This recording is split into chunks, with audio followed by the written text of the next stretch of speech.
Barack Obama speechifying. I guess he was in Pittsburgh or someplace, gave a couple speeches.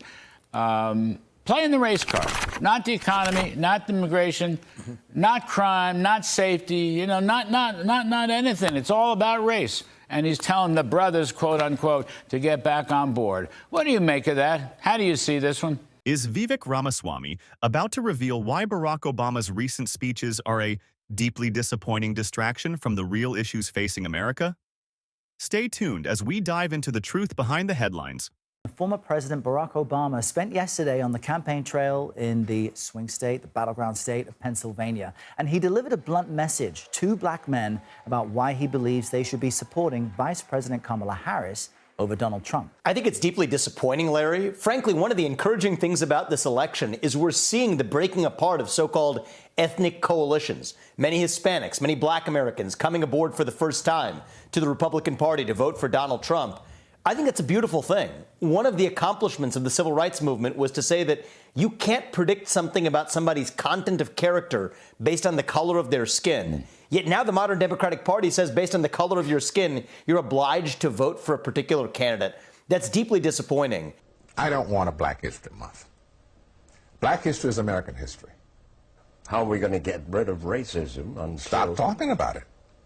You're thinking about sitting out or even supporting somebody who has a history of denigrating you because you think that's a sign of strength, because that's what being a man is, putting women down? That's not acceptable. Here, Obama calls on black men to support Harris during stop in Pittsburgh. When you have a choice that is this clear, judge for yourself. When on the one hand you have somebody who grew up like you, knows you, went to college with you, understands the struggles and pain and joy that comes from those experiences.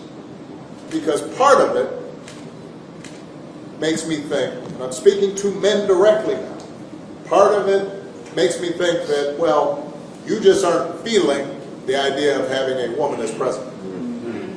And you're coming up with other alternatives and other reasons for that. But I'll give you one silver lining on this, Larry, is that when the Democrats lose this election, as I hope and increasingly expect they will, I hope it's their lesson that identity politics doesn't work. Because here's what Kamala Harris and Tim Walz actually both share in common. You think about this, one's a black woman, one's a white man. Both of them got their job as vice presidential nominee because of their race and gender. So it turns out identity politics doesn't work in any direction. It didn't even work when they tried to go with Tim Walz in that direction either. So when they lose, I hope that's a lesson, not just for Democrats, but for the entire country, that we're done with the race baiting, we're done with the identity politics, and we want a country that lifts all of us up, regardless of our skin color, and unites Americans based on our ideology, rather than our race, our gender, or our skin color. That'll be a beautiful thing. It's just being aware of inequities in society and being aware of facts and history. Have a look at this short I posted the other day. So relevant to our conversation here. I think being aware of inequities in society is fine, of course.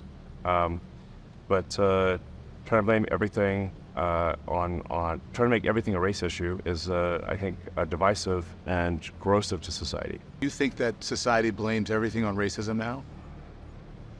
It blames a lot of things on it, and yeah. You think that's unfair?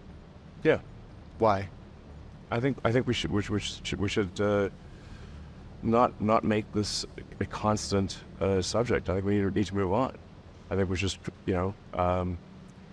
treat people like people. I'm going to stop calling you a white man. Yeah. And I'm going to ask you to stop calling me a black man.